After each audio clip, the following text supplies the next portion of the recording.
En esa casa nunca hubo gritos, nunca hubo escándalos, nunca hubo vergüenzas públicas. Había algo peor, había expectativas. Daniel era el orgullo de la familia, el mayor, era el responsable, el ejemplo para sus dos hermanos menores, el que trabajaba y estudiaba, el que no salía de fiesta, el que ayudaba a su madre en silencio, el que nunca daba problemas. Eso era lo que todos veían. Lo que nadie veía era lo que pasaba después de las 11 de la noche, cuando el teléfono vibraba, cuando las luces estaban apagadas, cuando el silencio era más pesado que el cansancio. Daniel no era rebelde, no era irresponsable, no era violento. Era algo más peligroso. Era un hijo que tenía miedo de decepcionar, y el miedo, cuando se esconde demasiado tiempo, se transforma en mentira. Primero fue un pequeño préstamo,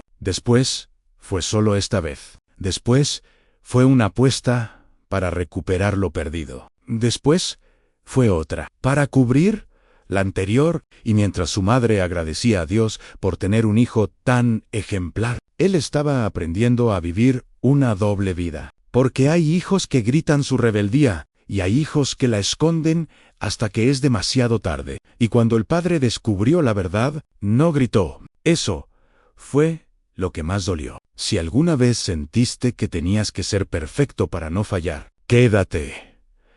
Porque esta historia no habla de un hijo malo, habla de un hijo que no supo pedir ayuda. Y puede que alguien que amas esté haciendo lo mismo ahora mismo. Si quieres historias que incomodan, pero enseñan, suscríbete ahora. Lo que viene después cambia todo. Daniel no eligió ser el ejemplo, se convirtió en él. Desde pequeño entendió algo que nadie le dijo explícitamente. En esa casa, el amor estaba ligado al esfuerzo. Su padre salía antes de que amaneciera, hombre de 52 años, rostro marcado por el sol, manos ásperas de trabajo físico, cabello corto con algunas canas prematuras. No era frío, era callado, miraba más de lo que hablaba. Cuando aprobaba algo, asentía. Cuando desaprobaba, guardaba silencio, y el silencio pesaba más que cualquier grito. Su madre, mujer de 49 años, cabello oscuro recogido casi siempre en un moño sencillo, mirada dulce pero intensa, sostenía la casa con fe constante. Oraba en voz baja mientras cocinaba, agradecía por todo. Repetía que los hijos eran una bendición. Daniel creció viendo eso. Sacaba buenas notas. No discutía. No pedía mucho. Aprendió a anticiparse a las necesidades. Si veía a su madre cansada, lavaba los platos. Si su padre llegaba exhausto, no hacía ruido. Si sus hermanos menores discutían, intervenía. Todos decían lo mismo. ¡Qué hijo tan responsable! Y cada vez que lo escuchaba, algo dentro de él se acomodaba. El reconocimiento se convirtió en alimento. No buscaba rebeldía, buscaba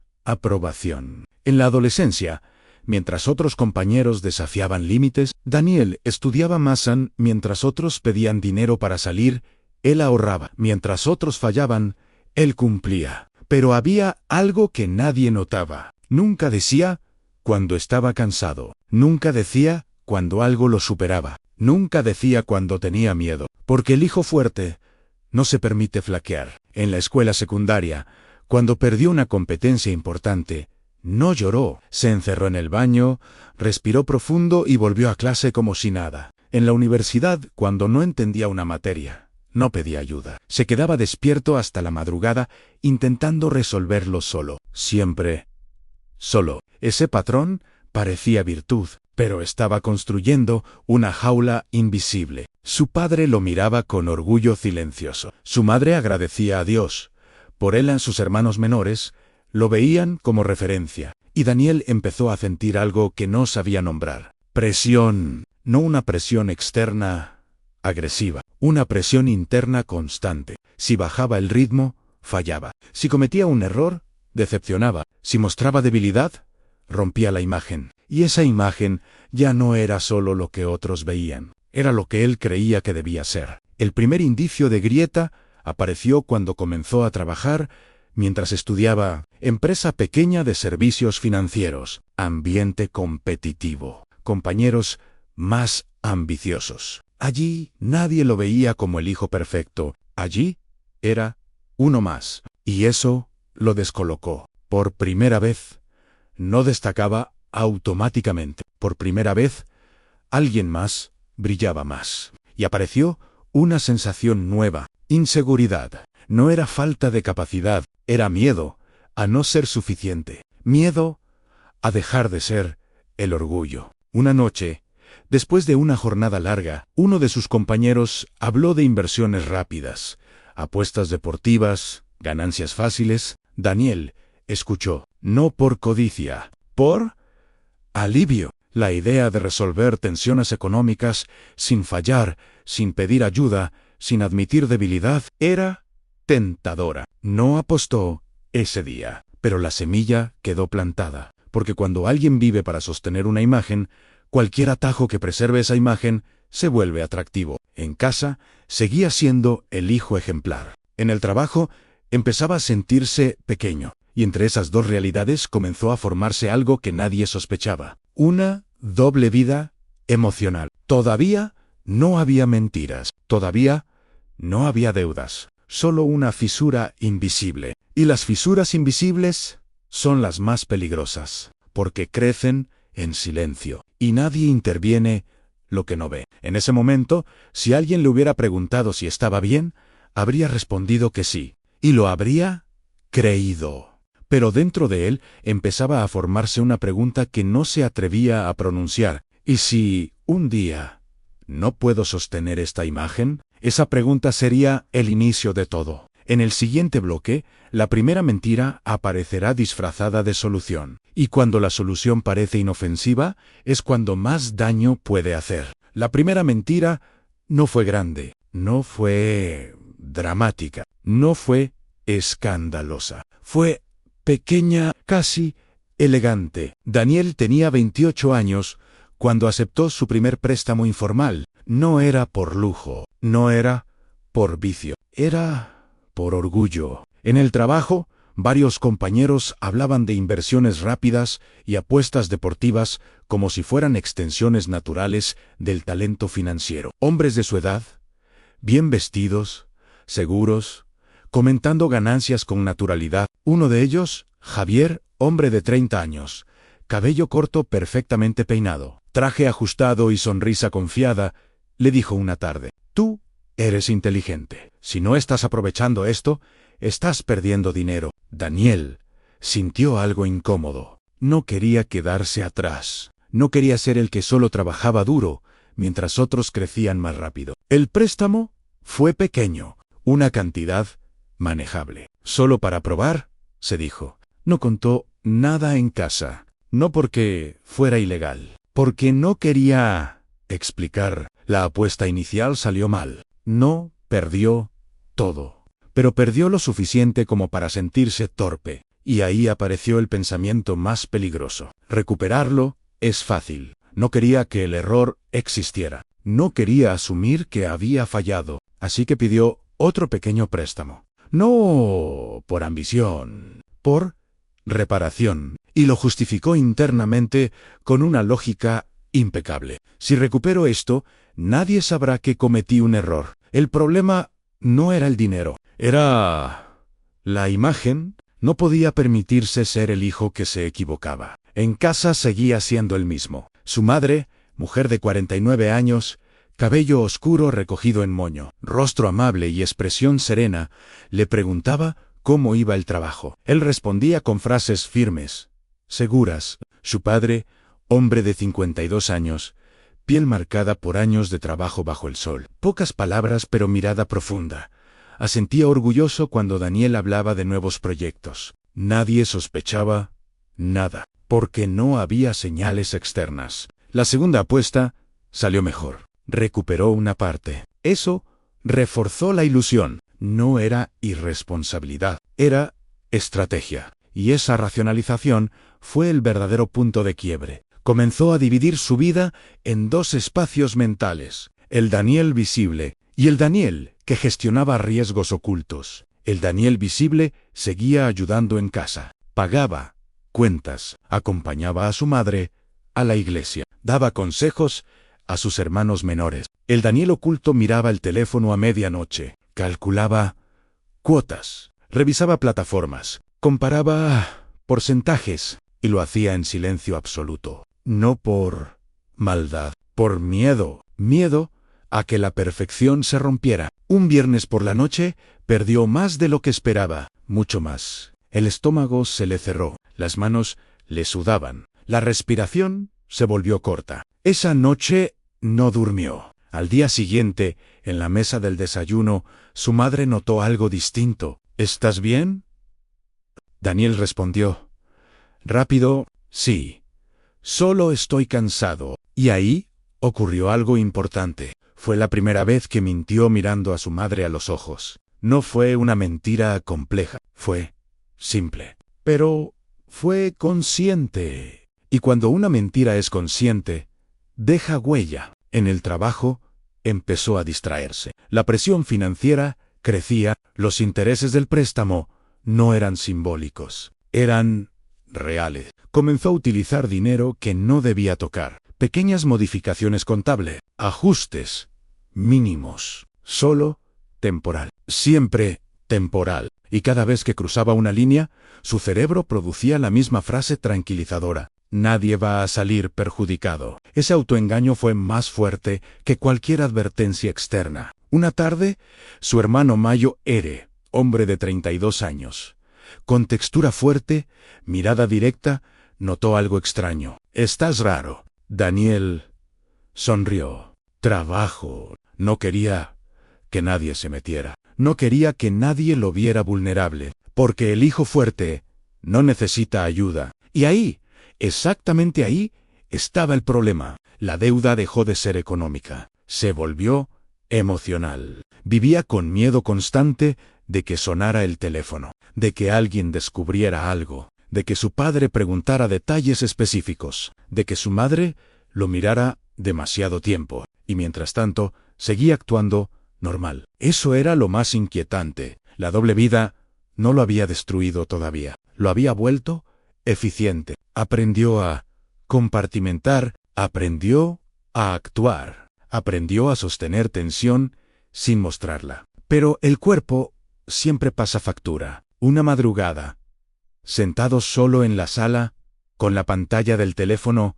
iluminando su rostro, Daniel se hizo una pregunta que evitó durante semanas. ¿En qué momento dejé de ser honesto conmigo mismo? No encontró respuesta. Solo silencio. Y cuando el silencio empieza a incomodar, significa que la conciencia está despertando. Pero aún no era suficiente, porque todavía creía que podía arreglarlo. Todavía creía que era cuestión de estrategia. Todavía creía que no era grave. Y ese pensamiento sería el que lo llevaría más lejos de lo que imaginaba. En el siguiente bloque, la doble vida dejará de ser invisible. Y cuando la verdad empieza a filtrarse, ya no depende de ti controlarla. Daniel dejó de apostar por emoción. Ahora apostaba por necesidad. Esa es la diferencia más peligrosa. Cuando todavía creía que estaba probando suerte, podía detenerse. Pero cuando empezó a apostar para cubrir deudas, ya no era juego, era supervivencia. La deuda se multiplicó más rápido de lo que había calculado. Intereses acumulados, plazos cortos, presión constante. El teléfono vibraba incluso cuando no lo tocaba. Notificaciones imaginaria, ansiedad real. En el trabajo, su desempeño seguía siendo sólido. Daniel, hombre de 30 años, cabello oscuro bien peinado, postura segura, traje sobrio, seguía siendo el empleado confiable. Pero su mirada cambió, más tensa, más rápida, menos presente. Un error pequeño en una planilla lo obligó a corregir cifras que antes jamás habría tocado. No era un desfalco grande, era un ajuste mínimo para cubrir una salida temporal de dinero, solo por unos días. La frase se repetía, siempre por unos días. La línea ética ya no era una línea, era una zona gris amplia. Su padre, hombre de 52 años, hombros anchos, rostro cansado pero firme. Comenzó a notar que Daniel evitaba conversaciones largas. ¿Todo bien en el trabajo?, preguntó una noche. Sí. Respuesta automática. Mirada evasiva. El padre no insistió, porque nunca insistía, y esa costumbre, que antes fue comodidad, ahora era omisión. En la iglesia su madre, mujer de 49 años, cabello oscuro recogido, vestido sencillo y expresión piadosa, lo observaba mientras oraban. Daniel cerraba los ojos, pero no encontraba paz. Solo ruido mental, cálculos, fechas, intereses, excusas posibles. Una noche, Javier, el compañero elegante de traje ajustado y sonrisa confiada, le ofreció una solución más agresiva. Si mueves este dinero ahora, puedes duplicarlo en semanas. Yo lo hice. Daniel dudó. Ya estaba en problemas. Pero el orgullo seguía intacto. No podía ir a casa y decir, me equivoqué.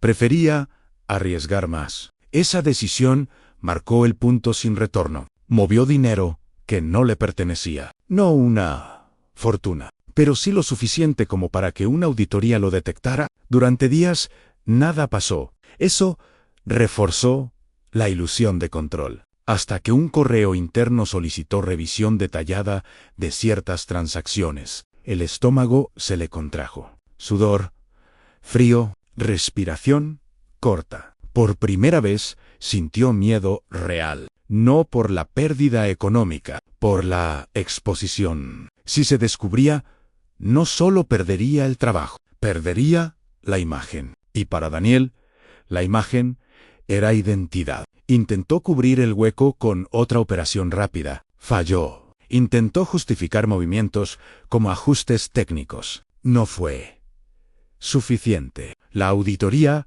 avanzaba. En casa, su comportamiento cambió visiblemente. Irritable, distante, más silencioso de lo habitual. Su hermano mayor, hombre de 32 años, expresión directa y postura firme, lo confrontó. ¿Te metiste en algo? Daniel respondió con firmeza ensayada. No.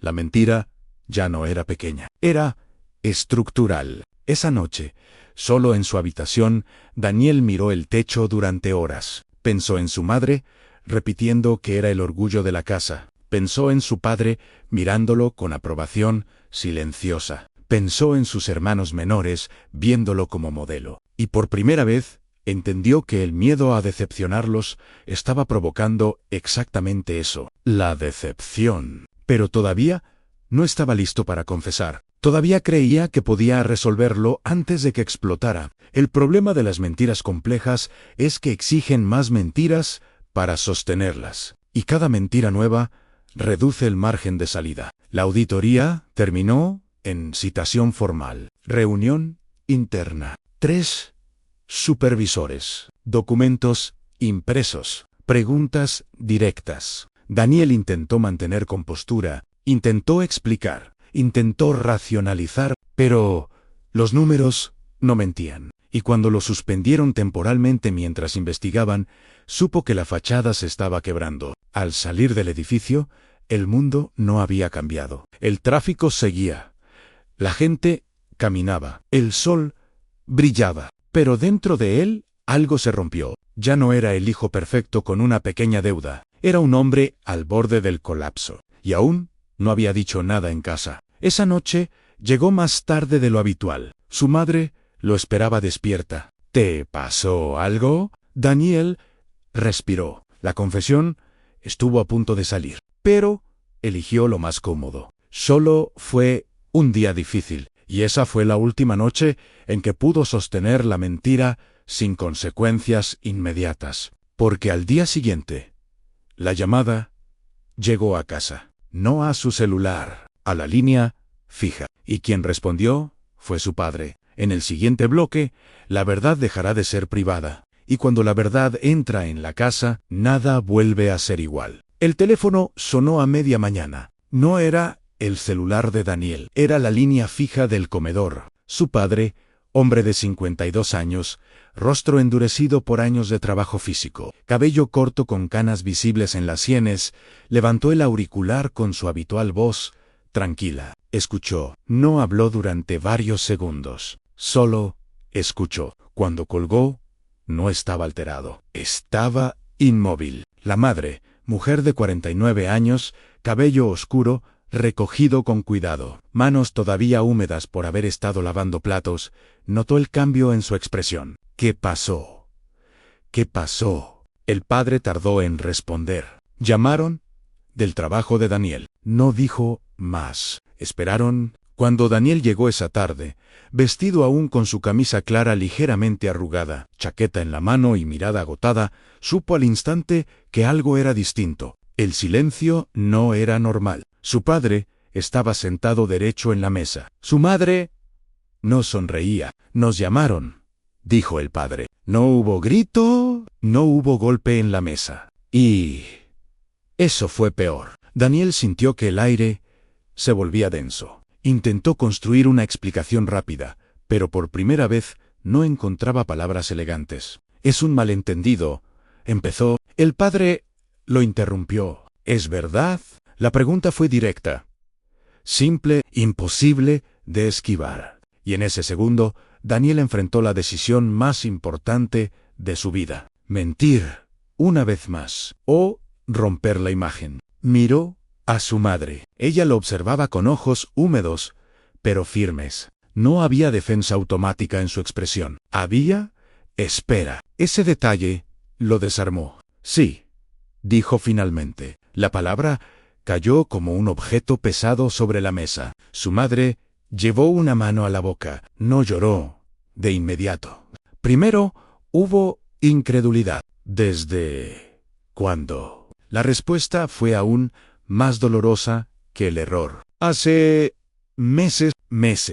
No fue un impulso, no fue un accidente aislado, fue una construcción. Su padre se levantó lentamente. No caminó hacia él con furia, caminó hacia la ventana, miró hacia afuera durante varios segundos. Cuando habló, su voz era baja. ¿Por qué no pediste ayuda? Esa pregunta atravesó todo. Daniel no tenía una respuesta heroica. No era por necesidad extrema, no era por crisis familiar. Era por orgullo. No quería decepcionarlos. El silencio volvió. Pero ahora era distinto. No era tensión superficial, era comprensión dolorosa. Su madre finalmente habló. Preferiste mentir antes que parecer imperfecto. No fue acusación, fue constatación. Y Daniel entendió algo brutal. La imagen que tanto había protegido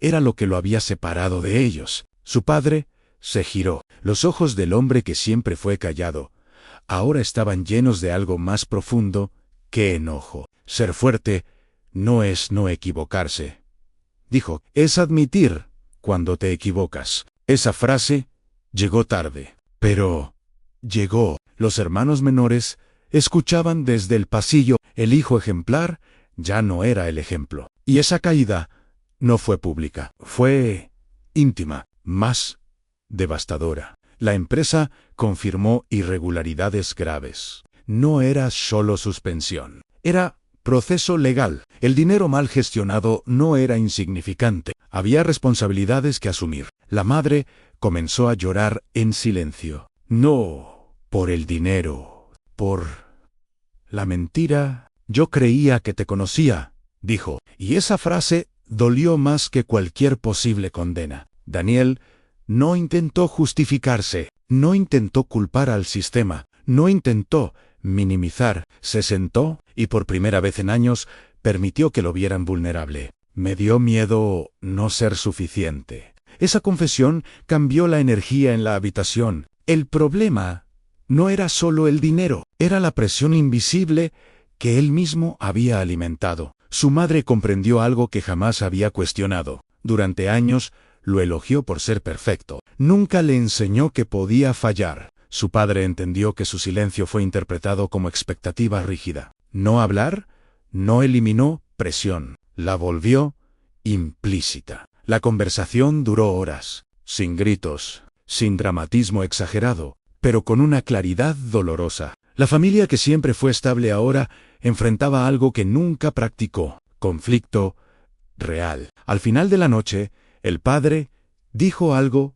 decisivo: vamos a enfrentar esto juntos, pero tú vas a asumir cada consecuencia. No era rescate, era acompañamiento con límites, y esa diferencia lo cambió todo. Daniel sabía que el proceso legal avanzaría, sabía que su reputación estaba dañada, sabía que el camino sería difícil, pero por primera vez en meses no estaba escondido. Y eso, aunque aterrador, también era liberador. Porque la mentira constante cansa más que la verdad dolorosa. En el siguiente bloque vendrá la parte más dura: las consecuencias públicas. Y cuando el hijo perfecto cae ante los ojos del mundo, la familia tiene que decidir si el amor era imagen o fundamento real. La noticia no fue portada nacional, pero en una ciudad pequeña no hace falta eso. Bastó una mención en el periódico local, un breve titular en la sección económica, un comentario en redes sociales. El nombre de Daniel apareció junto a palabras que jamás imaginó asociadas a sí mismo: han irregularidades financieras, investigación, posible fraude. No era un juicio definitivo, pero la sospecha pública ya estaba sembrada. El teléfono dejó de sonar. Los mensajes se volvieron más cortos. Algunos conocidos simplemente desaparecieron. Y eso fue una lección silenciosa. La reputación que tardó 30 años en construir podía quebrarse en una semana. Su madre, mujer de 49 años, rostro sereno pero ahora visiblemente agotado, empezó a evitar el supermercado en horarios concurridos. No porque las señalaran abiertamente, sino porque sentía las miradas. Su padre, hombre de 52 años, espalda fuerte pero hombros más caídos que antes, siguió yendo a trabajar como siempre, pero ya no lo saludaban igual. En la iglesia, el saludo cambió: más prudente, más distante. Daniel lo notó todo, y esta vez no intentó defenderse. No escribió publicaciones justificándose, no culpó a compañeros, no habló de malentendidos, porque por primera vez entendía que el problema no era la percepción, era la acción. La empresa formalizó cargos, no cárcel inmediata, pero sí proceso judicial, multas significativas, inhabilitación profesional temporal. Su carrera, tal como la había imaginado, estaba suspendida. La audiencia fue breve pero contundente. Daniel, vestido con traje oscuro, rostro más delgado que semanas atrás, mirada firme pero humilde, escuchó cada acusación sin interrumpir. Cuando el juez le preguntó si admitía responsabilidad parcial en la mala gestión de fondos, respondió: sí, sí, sin matices, sin adornos. Su padre estaba sentado detrás. No bajó la cabeza, lo observó. Esa mirada no era orgullo ni decepción pura. Era algo más complejo. Era evaluación. La madre sostuvo un pañuelo entre las manos. No lloró escandalosamente, pero cada palabra del proceso parecía golpearla físicamente. La sanción fue clara: multa elevada, trabajo comunitario obligatorio, registro disciplinario. No fue la peor sentencia posible, pero fue suficiente para marcar su historia. Al salir del juzgado, los periodistas locales intentaron acercarse. Daniel no corrió, no empujó. No empujó, solo dijo: me equivoqué, estoy asumiendo. Esa frase se replicó en redes. Algunos lo atacaron, otros lo defendieron, pero lo más importante fue que dejó de esconderse. En casa, el ambiente cambió. Ya no había secretos, había conversaciones incómodas. El hermano menor, joven de 22 años, rostro juvenil, pero ahora serio, lo confrontó. Siempre pensé que eras el más fuerte. Daniel respondió con honestidad cruda: no lo era, solo lo aparentaba. Esa respuesta abrió algo nuevo. Por primera vez, no era el modelo inalcanzable, era humano. La madre tuvo su momento más difícil una noche. ¿En qué momento dejé de enseñarte que podías fallar? La pregunta no buscaba culpa, buscaba comprensión. Daniel la miró. No fue solo tú, yo también elegí esconderme. Esa frase liberó algo en ambos. La responsabilidad dejó de ser unilateral. La familia empezó a reconstruirse sobre algo más real, no perfección. ¿Verdad? Daniel comenzó el trabajo comunitario en un centro juvenil. No era voluntariado heroico, era parte de su sanción. Pero allí ocurrió algo inesperado. Vio jóvenes de 17, 18 años que hablaban con arrogancia sobre ganar dinero fácil. Reconoció su propia narrativa y por primera vez sintió una urgencia distinta. No para impresionar, para advertir. Contó su historia sin exagerar, sin victimizarse, sin glorificar el error. Y cuando uno de los jóvenes le preguntó, ¿valió la pena? Daniel respondió, sin dudar, no.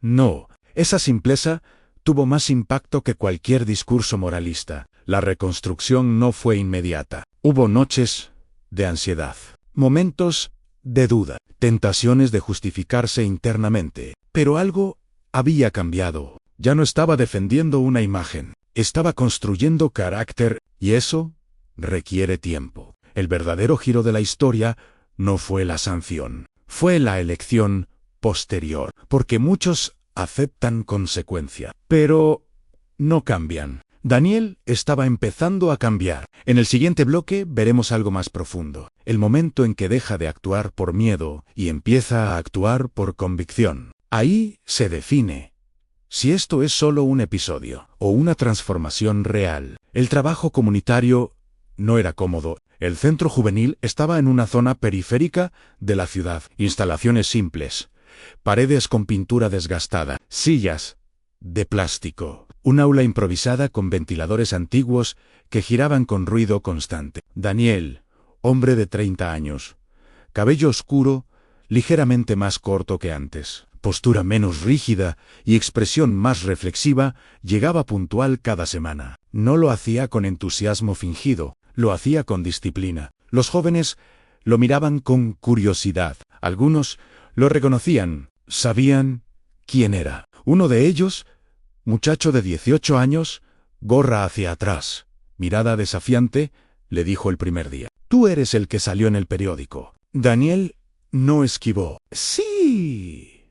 Sí». El joven sonrió con ironía. «Entonces, no eres tan perfecto». Esa frase, que años atrás habría sido un ataque a su identidad, ahora fue liberadora. «No», respondió Daniel. «Nunca lo fui». El silencio que siguió fue distinto. Por primera vez, no necesitaba defender su imagen. Comenzó a contar su historia sin dramatismo. No habló de mala suerte.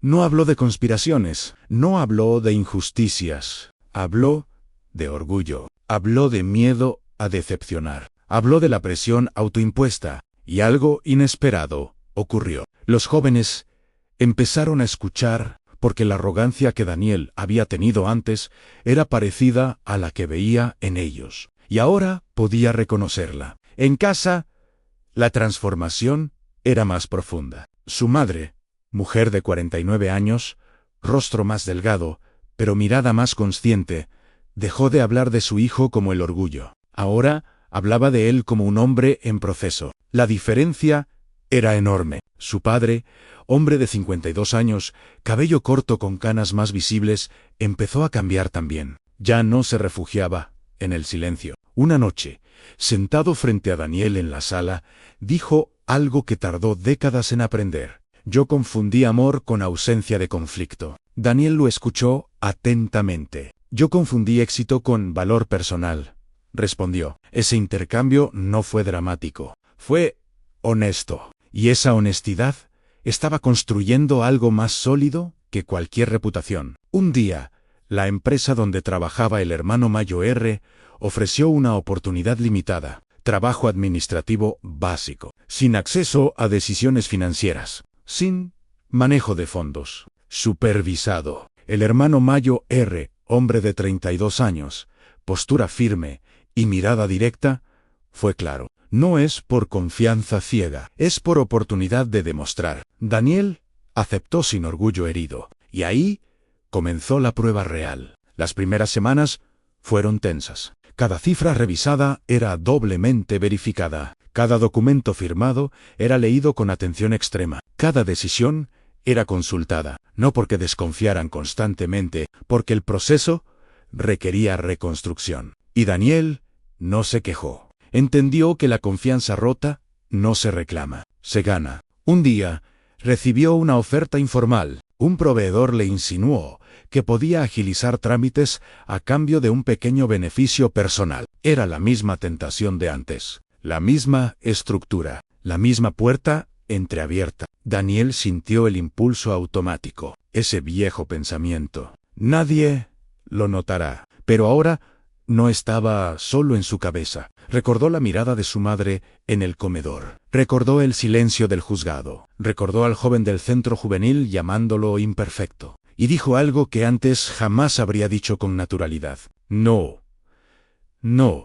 fue heroico, fue firme. Esa negativa, pequeña en apariencia, fue el verdadero punto de redención. Porque no estaba reaccionando al miedo de castigo. Estaba actuando desde convicción. En la iglesia, volvió a sentarse al lado de su madre, no como el hijo ejemplar, como un hombre en aprendizaje. El sacerdote habló sobre responsabilidad y perdón. Daniel no se sintió acusado, se sintió reflejado. Comprendió algo espiritual que antes ignoraba. La fe no evita consecuencia, te enseña a atravesarlas. En una conversación íntima, su madre le preguntó, ¿te arrepientes de todo? Daniel pensó unos segundos. Me arrepiento del daño, pero agradezco haber despertado. Esa respuesta mostró madurez, porque no romantizaba el error, pero tampoco negaba el aprendizaje. La familia empezó a sanar, no con celebraciones exageradas, con coherencia diaria. El padre hablaba más. La madre intervenía menos. Los hermanos opinaban sin temor. El sistema familiar se equilibraba. Y Daniel entendió algo que nunca había visto con claridad. Ser perfecto es agotador. Ser responsable es liberador. Pero aún faltaba un último paso. No externo, interno. Perdonarse, y eso no se consigue con trabajo ni disciplina. Se consigue cuando aceptas que tu valor no depende de tu imagen. En el siguiente bloque, entraremos en el cierre, no como cuento ideal, como legado, porque esta historia no trata de caída. Trata de romper una narrativa silenciosa que muchas familias repiten. La redención no fue un momento, fue una repetición. Mes tras mes, año tras año, Daniel sostuvo pequeñas decisiones correctas. No para demostrar nada, para no volver a traicionarse. Su madre, mujer de 49 años, cabello oscuro recogido con sencillez, rostro más sereno ahora, dejó de cargar con la culpa constante. Entendió algo fundamental.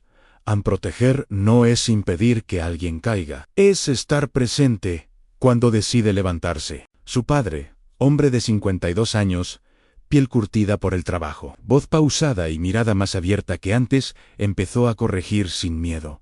No levantaba la voz, pero hablaba claro. Y eso cambió la dinámica de la casa. Los hermanos menores ya no veían a Daniel como el ejemplo inalcanzable. Lo veían como alguien que cometió errores y decidió hacerse cargo. Y eso, paradójicamente, lo convirtió en un modelo más fuerte que antes. Un día, el joven de 18 años del centro juvenil volvió a preguntarle, «Si pudieras borrar todo, ¿lo harías?» Daniel respondió con calma, «Borraría el daño que causé, pero no borraría lo que aprendí». No era una frase ensayada, era verdad, porque entendió que el problema nunca fue el dinero, fue el miedo a fallar, el miedo a decepcionar, el miedo a no ser suficiente, el miedo a dejar de ser, el orgullo, y ese miedo lo llevó a mentir. Pero también fue ese mismo miedo el que, al ser enfrentado, lo obligó a madurar. En una cena familiar,